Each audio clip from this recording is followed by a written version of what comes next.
I almost feel like I need Sherlock Holmes music here or Pink Panther music. But we'll take this. I love these guys. Love this music. Hello and welcome to the Northern Miner Podcast. My name is Adrian Pocobelli, and great progress is being made here on several of the burning questions that face us that we have raised in this podcast. Why is Germany still rejecting nuclear power?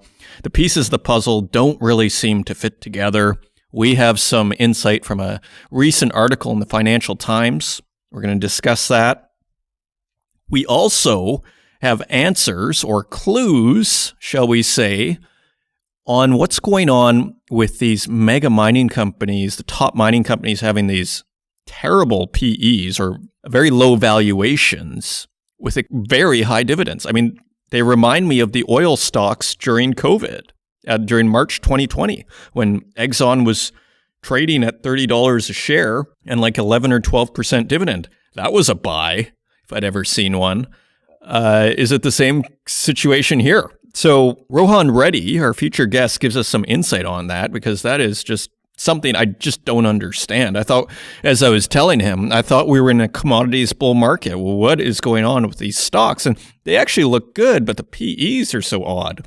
So Rohan Reddy gives us some insight into that, so we're always glad to have him back. And also coming up, we have another global mining symposium, and that is right around the corner. If you go to events.northernminer.com, you will see a place to register. Let me just load this up here. And you will see on May 25th and 26th, a little over 3 weeks from now, we are going to have another global mining symposium, and you can register today.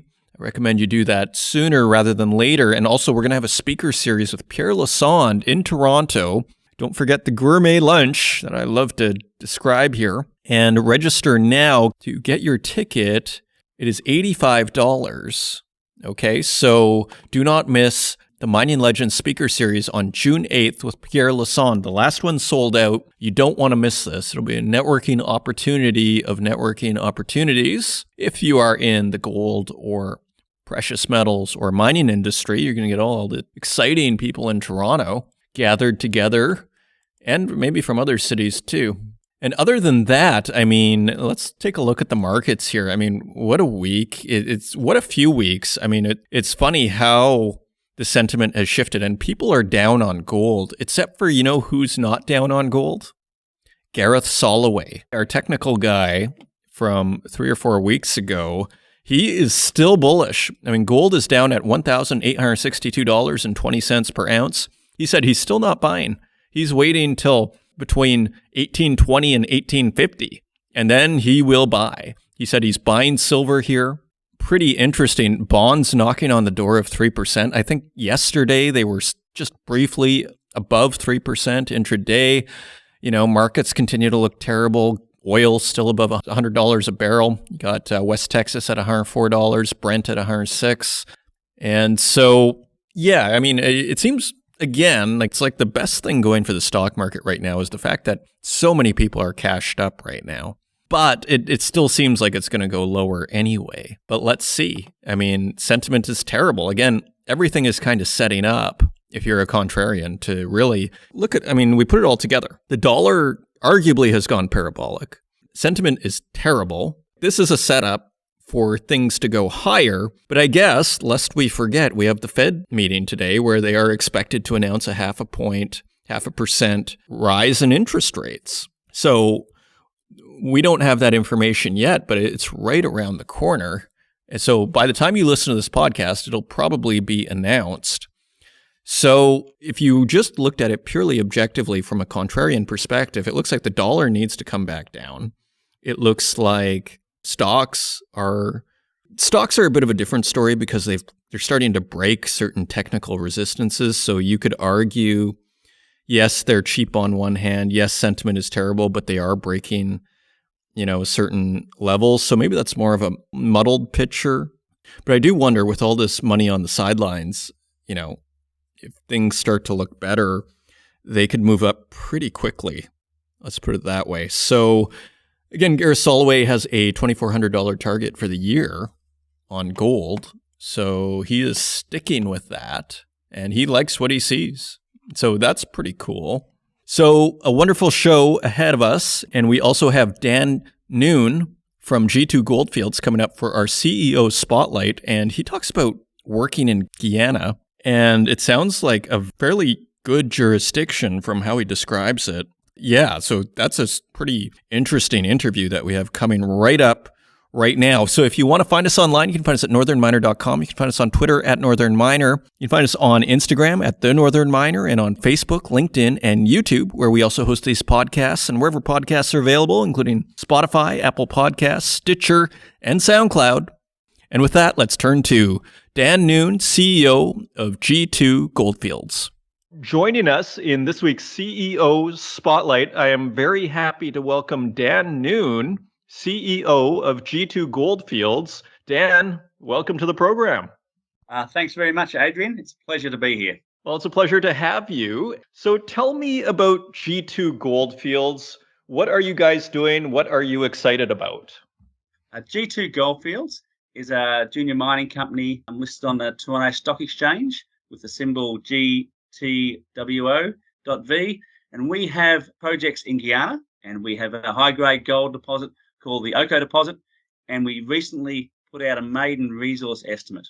Okay, awesome. Now, Guyana, that borders Venezuela, so we're in South America. And so just before we go into that, how are you finding working in Guyana?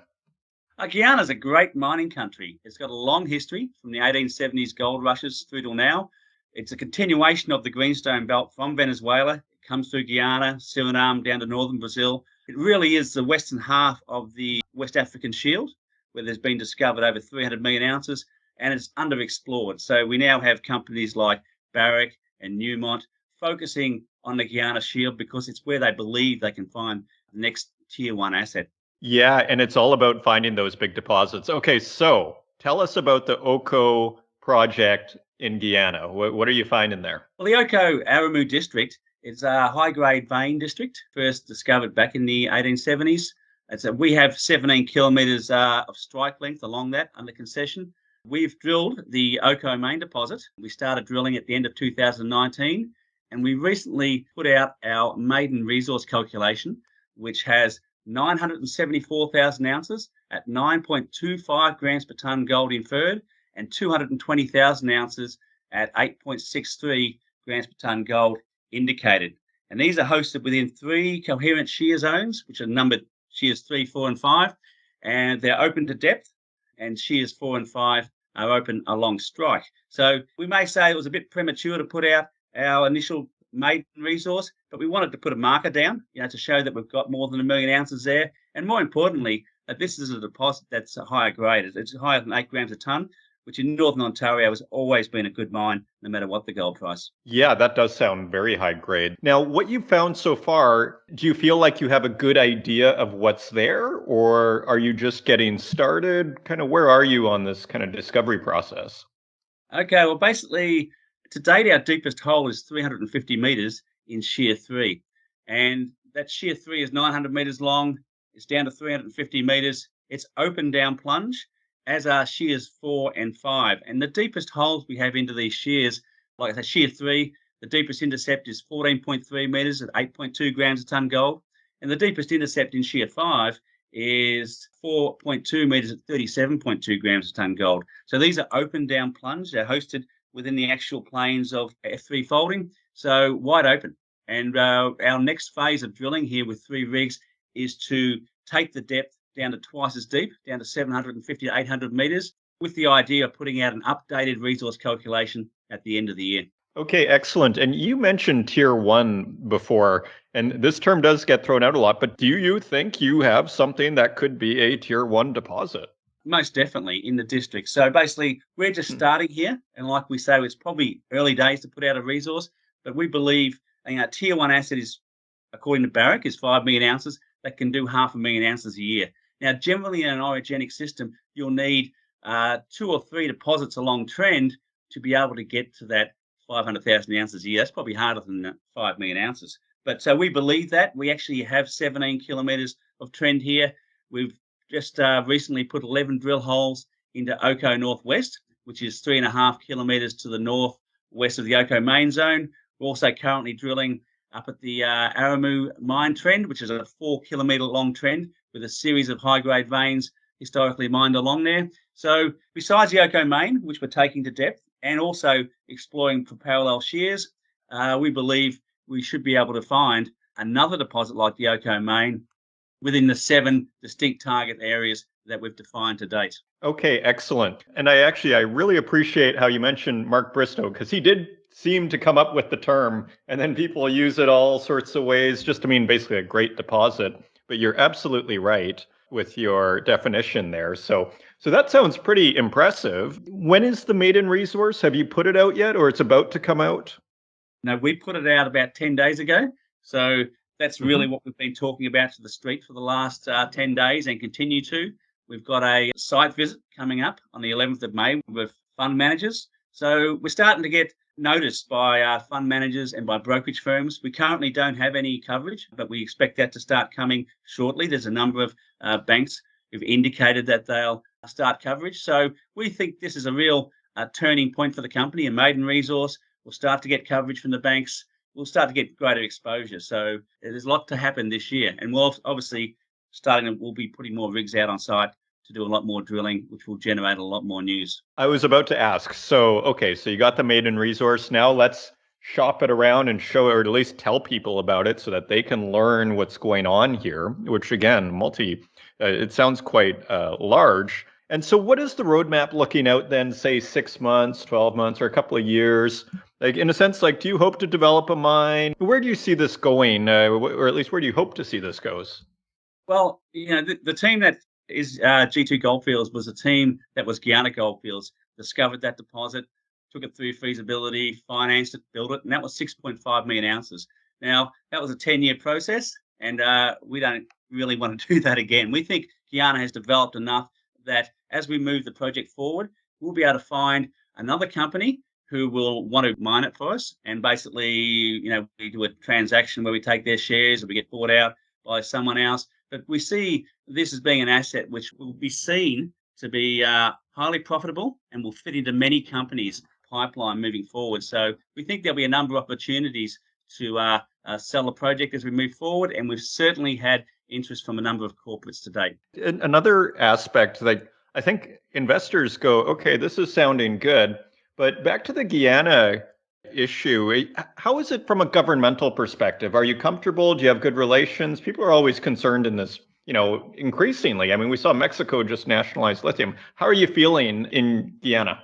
Very comfortable from a political perspective. As I said, we built a mine there previously, but also Exxon has made a massive oil discovery offshore. They've got 12 billion barrels to date, and they're in production. So Guyana this year had its GNP increased by 50%.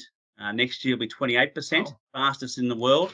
There's only 750,000 citizens of Guyana living there. So this is a country that's really taken off, and a lot of money coming into the coffers. So the government really doesn't have financial strain on them.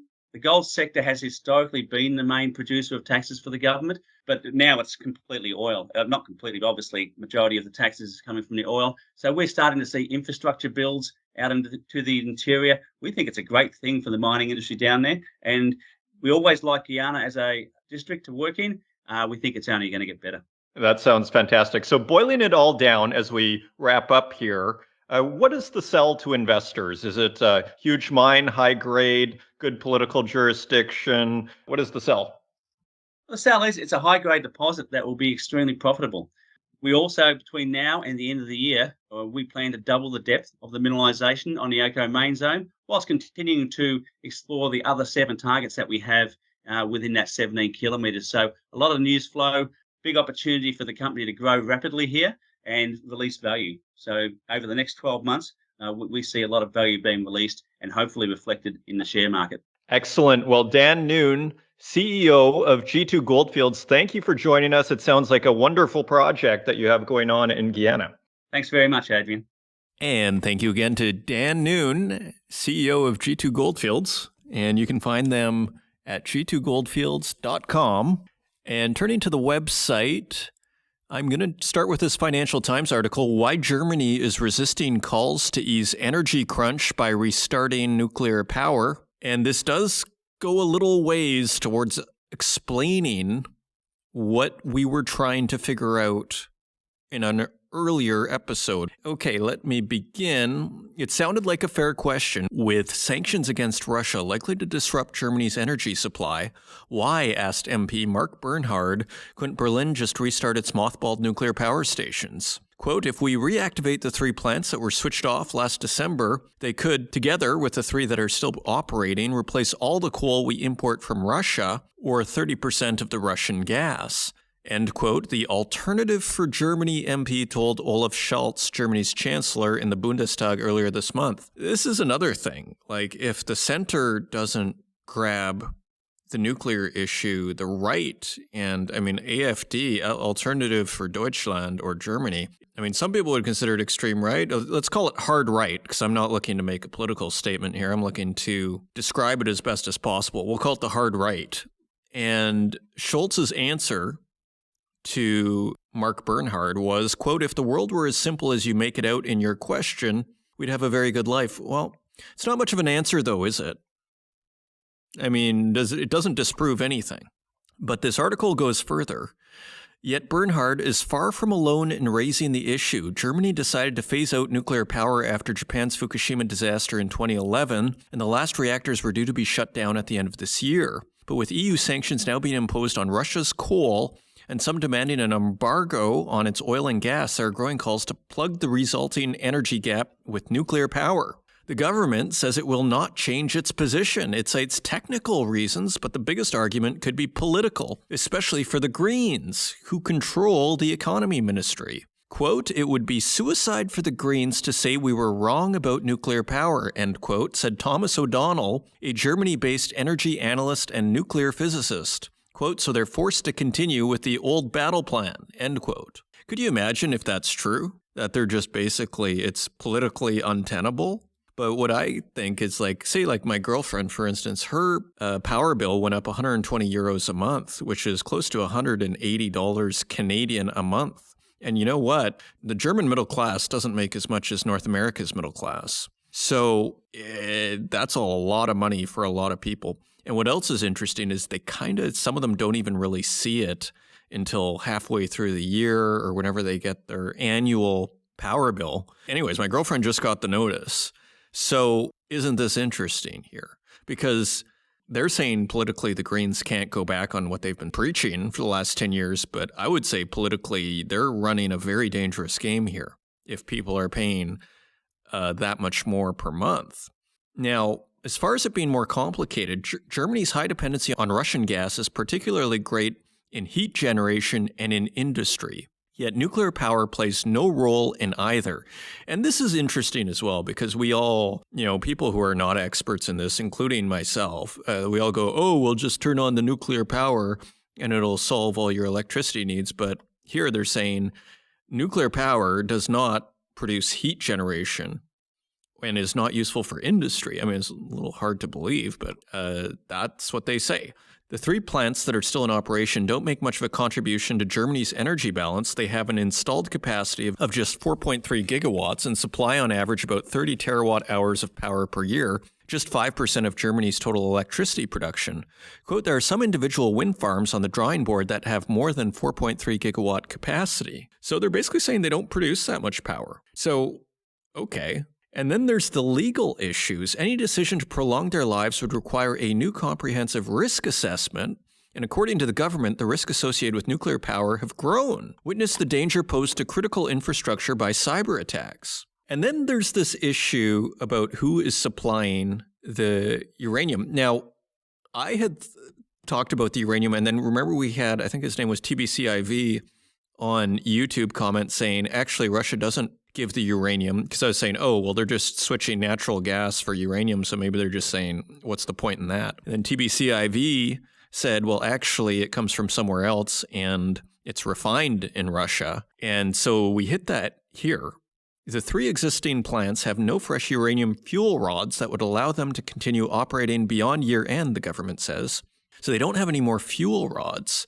New fuel would take 12 to 15 months to produce, and the earliest they would be ready is summer 2023. Russia is the second biggest uranium supplier to EU nuclear plants, according to Eurostat.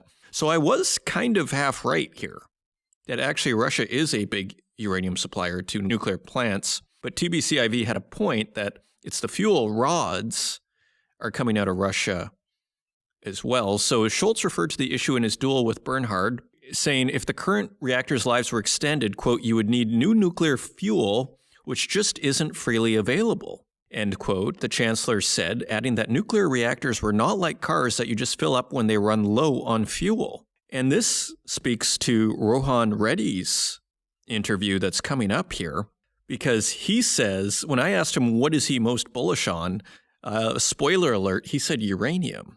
And so here's Schultz saying basically there's not enough nuclear fuel available.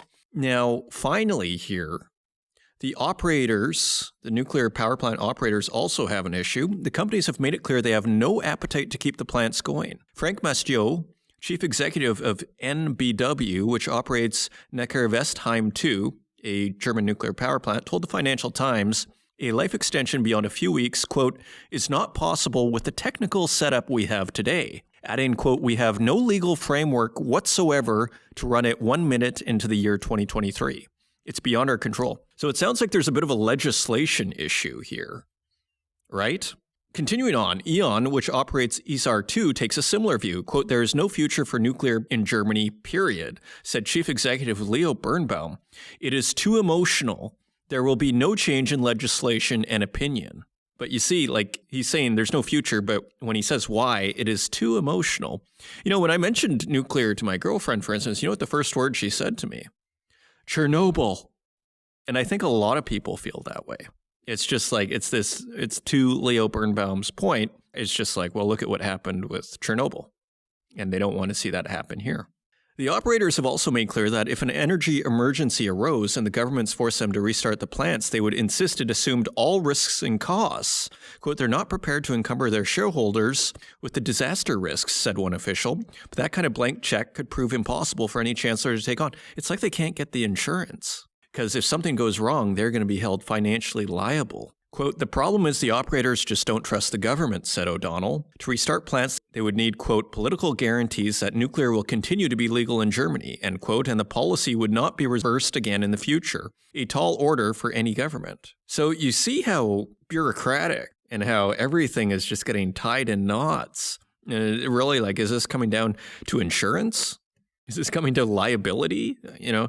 So anyway, I just wanted to share that with you because this is a issue we've been talking about for a few weeks now, and we have a little bit more of an explanation now. So hopefully you walk away a little bit more knowledgeable on how something so seemingly incomprehensible might be. Moving on, and this is to our aluminum theme, a big aluminum show last week. South 32 boosts Brazil green aluminum supply with bauxite mine buy. And here we see the reddish earth that bauxite is found in. And again, a quick review of last episode. Basically, bauxite, from what I understand, is what is mined out of the earth, and it comes out of a reddish earth, sort of reddish dirt is where you find it, and that gets turned into alumina. And from alumina, they turn it into aluminum. And it takes an enormous amount of electricity to do this. So this is by Henry Lazenby. And it says here, Australia's South 32 is on track to double its green aluminum production in Brazil by early 2023 with the acquisition of an 18.2% stake in the Minercho Rio do Norte bauxite mine from Alcoa. The transaction represents a crucial step for the company in consolidating its vertically integrated aluminum supply chain in Brazil, bringing South 32's holdings in the MRN mine to 33%. The attributable production from the Pará State operation is expected to satisfy the company's internal bauxite requirements. In addition to South 32's 33% stake in the MRN mine, it holds a 36% share of the Alumar Alumina refinery and a 40% stake in the aluminum smelter, right? So we can start to understand what that means now that we have a clue, at least, of what the relationship is between bauxite, alumina, and aluminum. So it's an alumina refinery and an aluminum smelter. So probably the bauxite gets refined into alumina, and from alumina, which I believe is a white powder, gets turned into aluminum at the smelter. As far as I understand, if you know better, feel free to drop us a line here at the podcast. And then we have this green aluminum initiative. So you can read more about that on northernminer.com. Moving on, U.S. regulator sues Vale for false and misleading claims ahead of dam tragedy in 2019. Now, again, this relates to our interview with Rohan Reddy because I asked him about Vale and the other big stocks, and there's something like a PE of 3.6 on Vale and a massive dividend.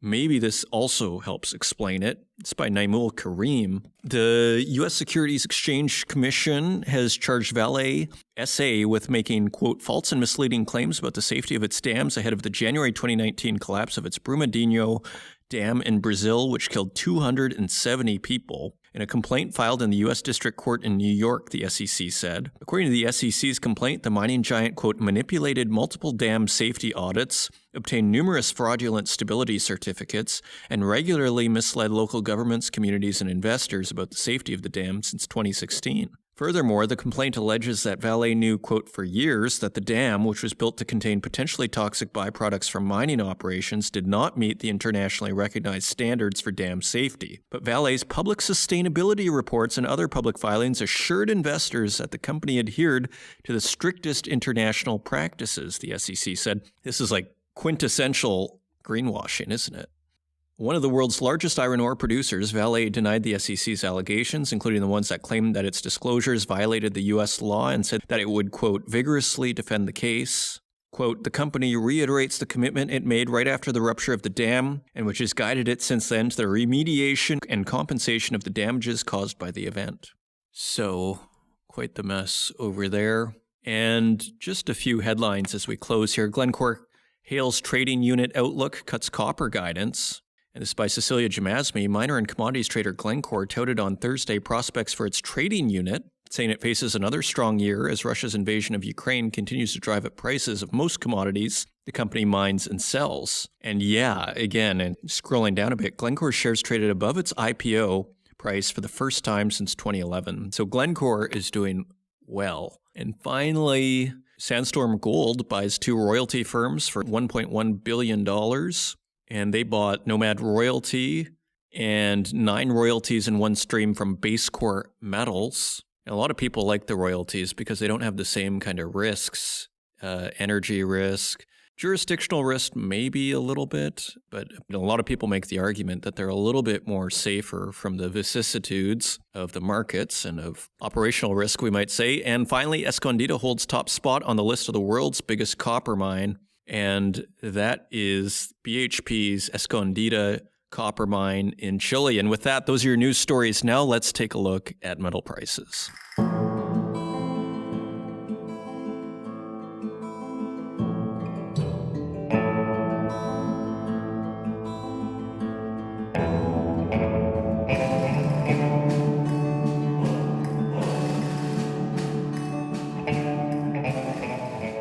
And turning to metal prices, we'd like to thank our friends at mining.com/markets for providing us with these prices each and every week. And on May 3rd, gold is trading at $1,859.67 per ounce. That is $46 lower than last week. Silver is trading at $22.64 per ounce. That is 95 cents lower than last week, and platinum is trading at $952.48 per ounce. That is $30 higher than last week, and palladium is also higher at $2,262.55 per ounce. That is $14 higher than last week. And turning to our industrial metals, copper is trading at $4.45 per pound. That is 5 cents higher than last week. Aluminum is trading 2 cents lower at $1.38 per pound, and lead is trading 4 cents lower at $1.03 per pound. Nickel is trading 10 cents lower at $14.71 per pound. Tin is trading at $18.51 per pound. That is 15 cents higher than last week. And cobalt is unchanged at $36.97 per pound. And zinc is 3 cents lower at $1.91 per pound. So what do we see? I mean, as Rohan Reddy says, it's a bit of a risk-off trade out there. There's a lot of fear that everything's just going to go down. We see a lessening of demand, particularly out of China. And I've been hearing in various quarters on podcasts that it's actually pretty dramatic. I think Leland Miller of the Beige Book was on surveillance yesterday of the China Beige Book, and he was talking about how it's quite something what's going on with demand dropping in China. So as Rohan Reddy says, as China goes, so goes copper. So those are your metal prices. And coming up, we have Rohan Reddy, Director of Research at Global X ETFs, and he comes back on the program. He is based in New York, and he gives us all sorts of insights on the dollar, commodities markets, what's going on with these mining stocks, and more. I hope you enjoy it, and I will see you on the other side.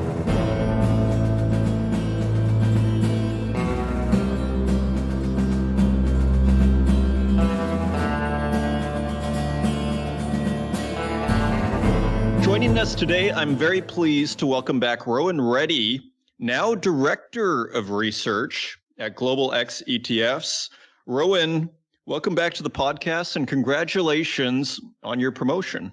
Thanks a lot, Adrian, and great to be back again. Well, it's great to have you, and I'm sure it's well earned. We're always really interested in what you have to say here on just the commodity markets in general. It's always very insightful. So there's been for me, a bit of a burning question that's been on the podcast here for a couple of weeks now. And that's what's going on with these top mining companies. And I know you don't comment really on individual stocks, so I'm not asking for that. But for example, I see like a BHP at a PE of 10, dividend yield of 10.5%, Rio Tinto PE of 5, dividend yield of 11%. And I don't really understand what's going on because I thought there was like a big commodity trade. So I'm not asking you to talk about those companies, but you see it across. I mean, and finally, like there's Vale, which is the most extreme, 3.67 PE, dividend yield of 15%. Do you know what, like, I don't know what's going on there. Do you?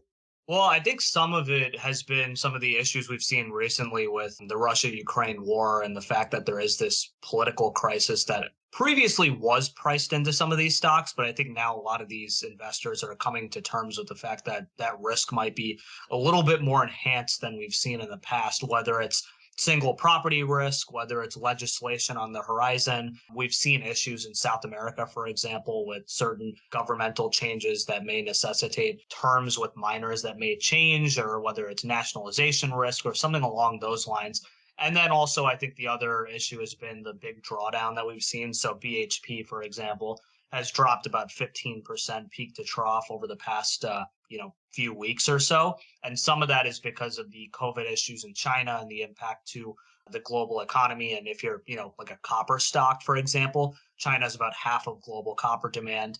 And then also just a general risk off trade with the fact that the Fed is probably going to be a lot more aggressive in hiking rates. So, if we do see at the next meeting, a rate hike of anywhere from 50 basis points to 100 basis points, that could be a bit of a headwind for some of these mining stocks. So a lot of these issues are starting to get priced into the shares. That's really interesting. And it makes sense. As you say, the risk off trade, which there's no doubt everybody, I almost think the best thing going for the stock market right now is the fact that everybody is so bearish, if anything, like everybody is bearish now, it seems. And so you're basically saying this is a bit of a political risk situation. Maybe people, for example, have properties in Russia, or whether it's, South America where things are getting potentially nationalized. I don't know if you saw that story with Mexico nationalizing lithium. Did you see that? Yeah. And again, these are risks that could come up all over the world. Like we saw it in Serbia as well a few months ago. This is the kind of thing that these days, with COVID kind of hampering a lot of the fiscal balance sheets of these governments, they're going to look for other ways that they can, monetize different aspects of their economy. And so these risks, I think, are going to be a little bit more prevalent than what you've seen before. Yeah, so it seems to me that in a sense so far, and this has rang true for a lot of the last 10 years, that in a sense, when you are investing in a commodity bull market, that the actual metal seems to be preferable to the stocks. In theory, it shouldn't be. In theory, you should get leverage. But in practice, that seems to be how things have turned out, generally speaking, with little exceptions to that rule. Do you have anything to say about that? I would say, if you are in the right pocket of the market. So a good example would be, I think, uranium is one where if you get the right, commodity that has exposure to other areas of the market that, might be insulated from certain parts of these risks, you could get that leveraged aspect of the trade. And right now, a lot of the macro environment actually helps with that because inflation is pretty high, as we know. And also the prices, as you said, of a lot of the underlying, metals and commodities have done well. But there are also other, times where right now we have seen political risks start to pop up and just the Fed starting to raise rates. So those have hurt some of these, whether it's like copper mining stocks or even silver miners with some of the properties around the world that are in areas that have been a little bit more problematic. So I do think long term, I would still, if you like the environment where the metal is going to go up, I would still prefer to be in those underlying leveraged commodity stocks. But at the same time, there certainly is right now, I think, a bit of a headwind with that thesis. Yeah, fair enough. And that makes a lot of sense to me. Now, moving on to, say, commodities and the dollar, there's something that maybe you can help me with, shed some light on it. Tell me what you think of this. Like, it seems the strong US dollar, which arguably is going parabolic, or at least is very strong right now against other currencies, at least. Is the US dollar masking how much the commodities are going up? I do think right now there is some level of just the fact that the dollar has risen so much recently, because basically last year the Fed was not hawkish really at all, aside from maybe the understanding from the market that, things could start to get a little bit more hawkish in the future, even though they hadn't actually raised rates. Now it seems that the Fed has gone a lot more aggressive, and central banks around the world too have gotten a lot more aggressive in their rate hiking policy. So right now the futures curve is pricing in what seems to be an astronomical like 8 to 10, 25 basis point rate hike. So that could be a huge level. And that is a headwind to commodities because, a lot of these commodities are priced in dollars, right? So for emerging markets, if the dollar starts to go up, that starts to become an issue in terms of demand. And also we're seeing, a lot of these economies have not recovered from the COVID-19 pandemic. So they're facing a little bit of a double whammy from that aspect. So I think what you've seen right now, with even though a lot of commodities have gone up in value this year and the miners too, the reality is there is going to be a lot more hawkish central bank policy. And that is why you have seen some of these steep drawdowns over the last few weeks. Yeah, because I don't know if you saw that. I imagine you did. Like the producer price index in Germany was over 30%. And I assume, well, they're in euros. So like, in a sense, their commodity prices aren't being as masked as the US. And here the US, we're seeing them go up quite dramatically over a period of few months. In Europe, you're seeing it even more intense because their currency is going down against the US dollar. In other words, if the US dollar was weak, this would be even worse, right? Well, a lot of times, if you look at the way in history the markets have started to move and economies and like just monetary policy has started to move, usually there is some level of, if some countries are facing this, other countries will too, because a lot of the interconnectedness of the global economy. But yes, to back up your point, if it were moving in the opposite direction from the US side, that would, of course, add a little bit more fuel to the fire, and it would probably make inflationary pressures even higher. I think relating it back to today, the one thing that's actually kind of balancing the economy, and the one thing that, could have stopped this from, becoming even worse in a sense, is China is still lagging behind right now, just because they're the second largest economy in the world. And they're facing issues right now with COVID. There's lockdowns. And so their factory data and a lot of their economic data has started to subside. And so that is actually providing, in some sense, a ballast to the global economy from, going parabolic on inflation numbers. Yeah. And again, that's kind of like what freaks me out a bit is we still have pretty high numbers. I mean, copper has drawn down, and maybe let's talk about more individual metals so we can get your expertise here. So uranium has pulled back quite a bit. I just looked at the chart, or at least, it looked like 20% or something. This is a pretty rudimentary chart here. It was something like 65, and then it went back to 53, according to this internet chart.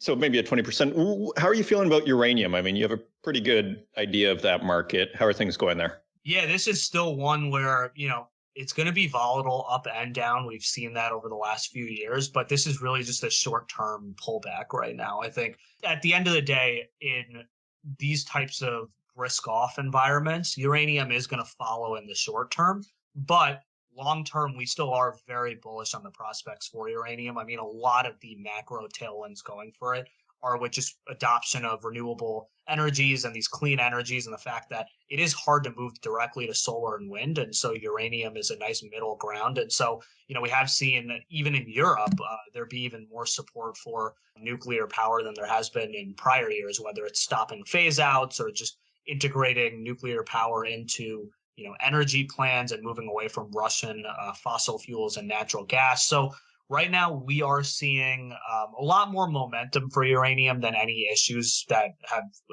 happened with the latest pullback. Where if you look at even some of these names like BHP we mentioned, where there was about a 15% pullback, uranium is right in that ballpark too. So it's tracking a lot of the global commodities right now.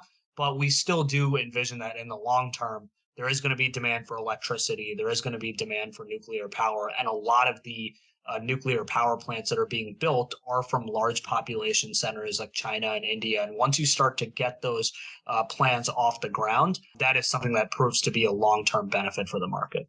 Yeah, absolutely. And it's really interesting what you're seeing out here in Europe. I mean, France seems to be ramping up their nuclear energy, from what I understand. And Germany is still refusing, who is probably the most exposed to Russian energy. They're still refusing. And I was looking at an article on the Financial Times. I don't know if you saw that, where they were trying to explain it. Is because the Greens in Germany had been talking against nuclear power for the last 10 years. So it was too much of a political, it was too much of an about face for them to turn around and say, actually, nuclear power is a good idea. Did you see that at all? Or do you have any thoughts on Germany there?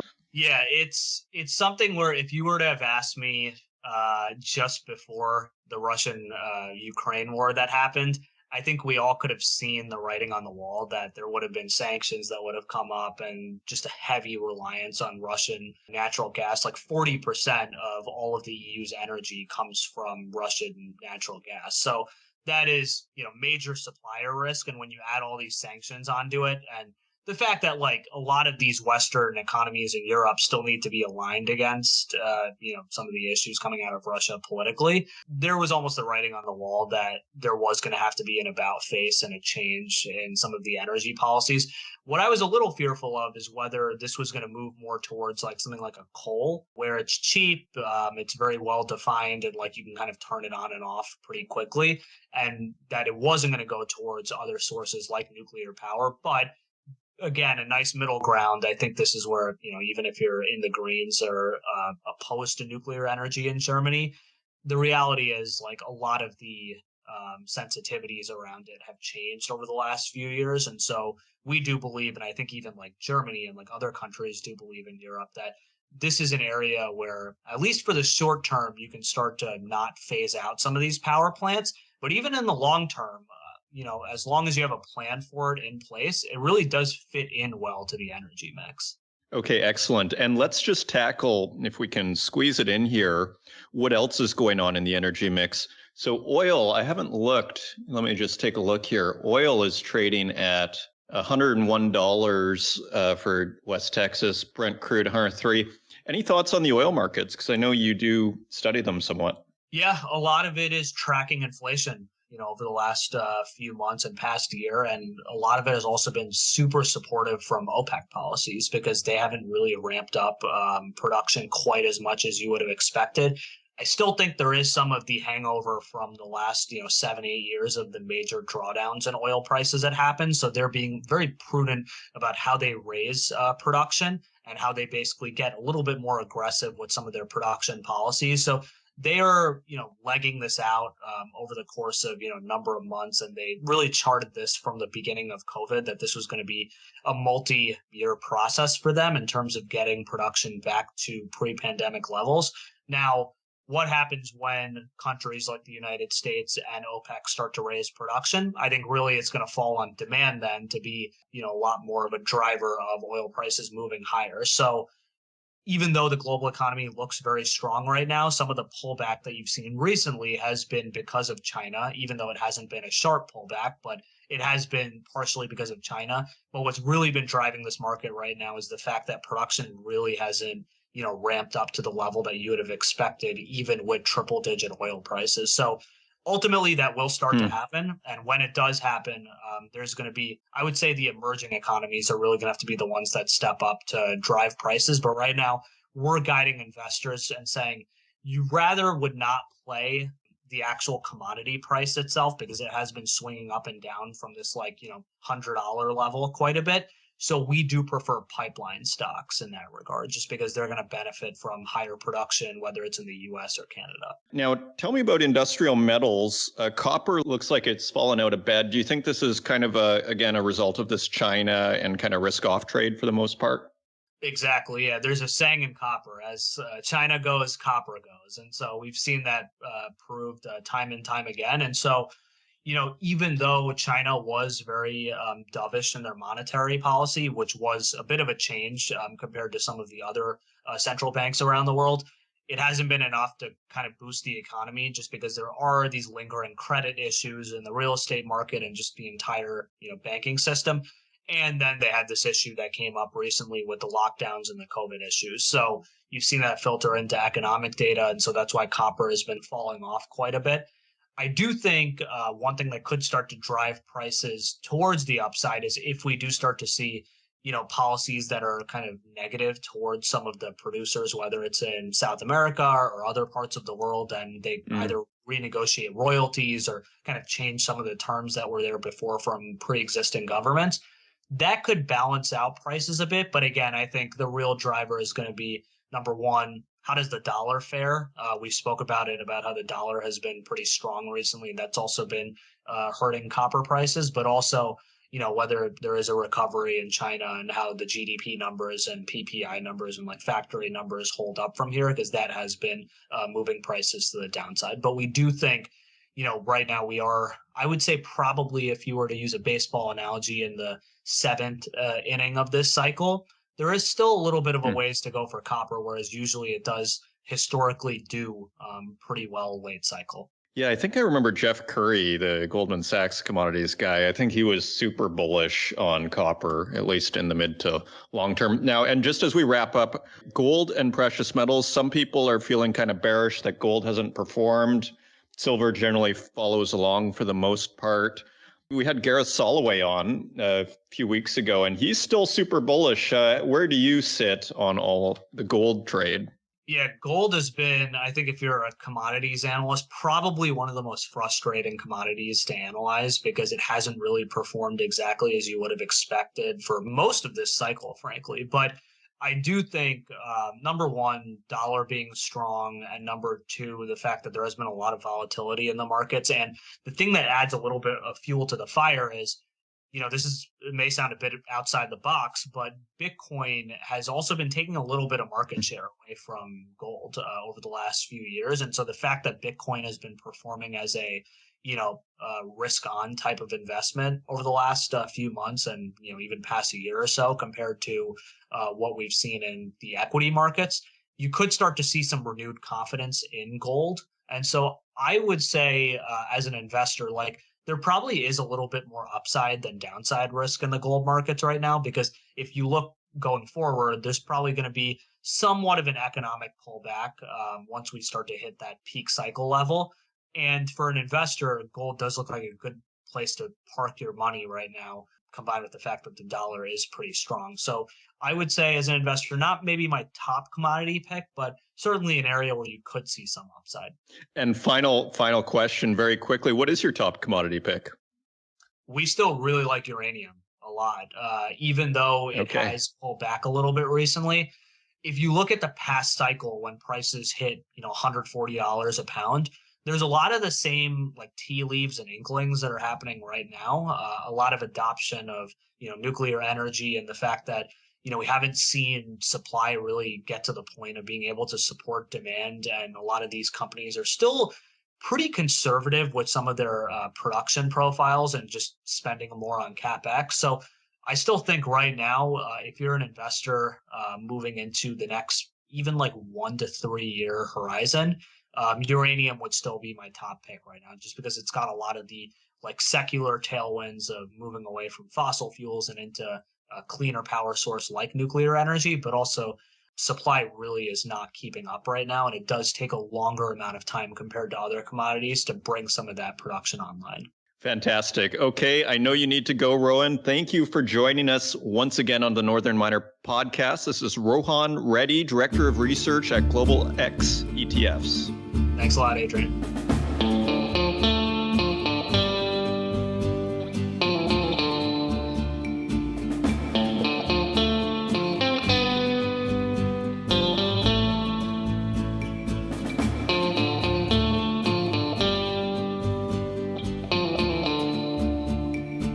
And there you have it, another episode of the Northern Miner Podcast. Do not forget, we have the Global Mining Symposium coming up on May 25th and 26th. Just go to events.northernminer.com to register today. If you want to help out the podcast, leave us a review in the Apple Podcast directory. Until next week, take care.